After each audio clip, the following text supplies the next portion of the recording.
তাহলে যখন সমাজকে দোষ দেওয়া হচ্ছে, পুরুষতান্ত্রিকতাকে দোষ দেওয়া হচ্ছে, রাসূলুল্লাহ সাল্লাল্লাহু আলাইহি ওয়াসাল্লামকে দোষ দেওয়া হচ্ছে, ধর্মকে দোষ দেওয়া হচ্ছে, আল্লাহ সুবহানাহু ওয়া তাআলাকে দোষ দেওয়া হচ্ছে, তখন এটা ভুল পথে পরিচালিত হচ্ছে।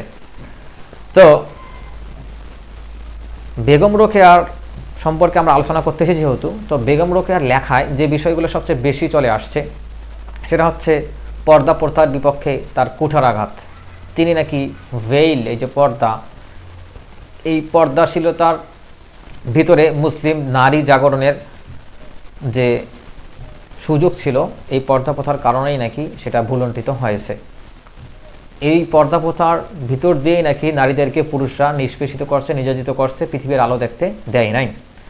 এই পর্দা প্রথার বিপক্ষে তিনি কঠোরভাবে নিজের কলম চালাইছিলেন। তো আমরা দেখতে চাচ্ছি যে নারীদের পর্দার বৈশিষ্ট্য কী। আমরা পুরুষদের পর্দা নিয়ে আজকে আলোচনা করব না, বরং নারীদের পর্দার বৈশিষ্ট্যগুলো কী কী। আমরা এখন দেখব পবিত্র কোরআনে নারীদের পর্দার বিষয়ে কোন কোন নির্দেশনা আসছে, এবং হাদিস থেকেও আমরা সেগুলো দেখব। তো সূরা নূরের 31 নম্বর আয়াত থেকে আমরা দেখি যে নারীদেরকে এমন পোশাক পরতে বলা হচ্ছে যা তার পুরো শরীর আবৃত করে। এটা সূরা আহজাবের 59 নম্বর আয়াতেও আসছে।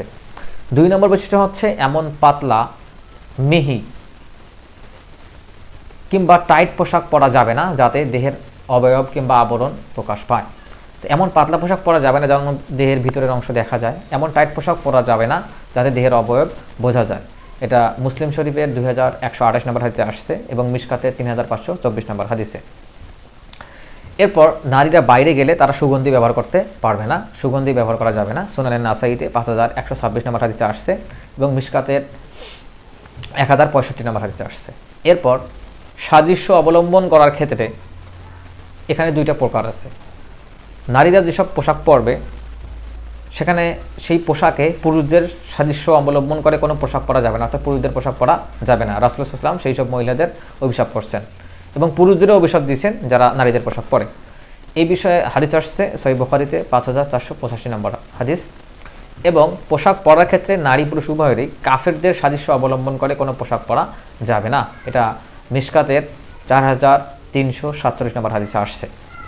সর্বোপরি পোশাকের ক্ষেত্রে, যেহেতু পোশাক পরাও একটা ইবাদত, একজন মুমিনের জীবনের যাবতীয় কাজ ইবাদতের অন্তর্ভুক্ত, সুতরাং প্রতিটা ইবাদতে যেমন তাকওয়ার দরকার, এই পোশাকের ক্ষেত্রেও আল্লাহ সুবহানাহু ওয়া তাআলা তাকওয়ার পোশাক পরতে বলছেন, তাকওয়া অবলম্বন করতে বলতেছেন। চলার ক্ষেত্রে কিভাবে একটা মেয়ে চলবে সে বর্ণনা কোরআনে আসছে, কিভাবে কথা বলবে সেটাও কোরআনে আসছে, কিভাবে সে নিজে বাইরে যাবে সেটাও পবিত্র কোরআনে আসছে।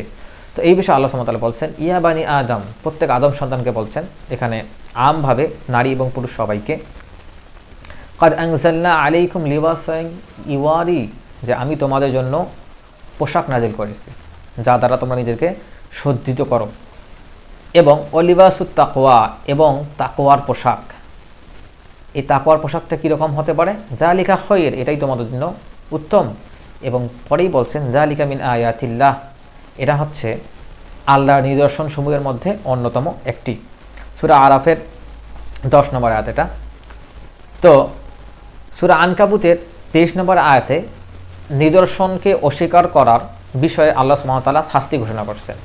যারা এই নারী পুরুষের পার্থক্য, নারী পুরুষের সাদৃশ্যকে, বৈসাদৃশ্যকে তুলে দিবে সমাজ থেকে, যে নারী পুরুষ সমান, খালাকনাকুম আজওয়াজা, যারা এই আয়াতের আমল করবে না, যে আল্লাহ জোড়ায় জোড়ায় নারী পুরুষের সৃষ্টি করছেন, তারা আল্লাহ সুবহানাহু ওয়া তাআলার যে নিদর্শন সেগুলো মিথ্যা প্রতিপন্ন করে। আরও আইতাল্লাযী ইউকাযযিবু বিদ্দিন, আপনি কি তাদের কথা জানেন যারা দিনকে মিথ্যা প্রতিপন্ন করে, যারা আল্লাহর আয়াত নিদর্শন সমূহকে মিথ্যা প্রতিপন্ন করে, তাদের উদ্দেশ্যে আল্লাহ সুবহানাহু ওয়া তাআলা বলতেছেন সূরা আনকাবুতের 23 নম্বর আয়াতে ওয়াল্লাযীনা কাফারু বিআয়াতিল্লাহ, এবং যারা আল্লাহ সুবহানাহু ওয়া তাআলার নিদর্শন সমূহকে অস্বীকার করে, ও লিকাইহি, তার সাক্ষাৎকে অস্বীকার করে, উলাইকা ইয়াইসু মির রাহমাতি, তারা আমার রহমত থেকে নিরাশ হয়ে যাবে, উলাইকা লাহুম আযাবুন আলীম, তাদেরকে মর্মদণ্ড শাস্তি দেওয়া হবে। তো এই যে পর্দা, পোশাক, নারী পুরুষের পার্থক্য, বৈসাদৃশ্য, এই বিষয়গুলো আসলে পবিত্র কোরআন থেকে স্পষ্ট করা হয়েছে। এগুলো হচ্ছে আল্লাহর নিদর্শন। যারা এই নিদর্শন অমান্য করবে তাদের শাস্তি আল্লাহ সুবহানাহু ওয়া তাআলা ঘোষণা করছেন। তো আমরা দেখলাম যে পর্দাকে নিদর্শন হিসেবে অস্বীকার করা কুফর, পর্দাকে পশ্চাৎপদতা বলা, মধ্যযুগীয় বলা, গেঁয়ো বলা, জুজুবুরি বলা, যে কোনোভাবে হেয় করা কিংবা অস্বীকার করা হচ্ছে কুফরি। পর্দাকে অর্থাৎ আল্লাহ নিদর্শনকে আক্রমণের বস্তু বানানো হচ্ছে কুফরি। পর্দাকে আক্রমণের লক্ষ্য বানিয়ে সেটা ত্যাগ করার জন্য অন্যকে আহ্বান করা হচ্ছে ধর্মত্যাগ বা ইবতিদাত যেটাকে বলে আরবিতে, সেটার দিকে আহ্বান করা। সুতরাং সে হবে মুরতাদ। মুসলিম রমণীদেরকে পর্দার শিকল খুলে ফেলার আহ্বান জানিয়ে যিনি হয়েছেন ভারত উপমহাদেশের ধর্মত্যাগের দিকে আহ্বানকারী প্রথম ব্যক্তিত্ব, তিনি হচ্ছেন বেগম রোকেয়া, যিনি শুধু নিজেই পর্দাকে অবমাননা করেন নাই, বরং অবমাননা করার ডাক দিছেন সমগ্র ভারত উপমহাদেশের মুসলিম রমণীদেরকে যে এই পর্দার শিকল তোমরা খুলে ফেলো, এই নিগড়ে বন্দী করে এই পুরুষরা আমাদের উপর অত্যাচার করতেছে। সুতরাং তিনি হচ্ছেন নারী জাগরণের অগ্রদূত নন, তিনি মুসলিম নারীদের মুরতাদ বানানোর প্রথম মহিয়সী, তিনি নারীদের নারীত্ব হরণের অগ্রদূত। এই বিষয়টা আমাদের মাথায় রাখতে হবে। তো এই বিষয়ে তার যে সাহিত্য চর্চা, সেই সাহিত্য চর্চার অন্যতম একটি বই হচ্ছে অবরোধবাসিনী।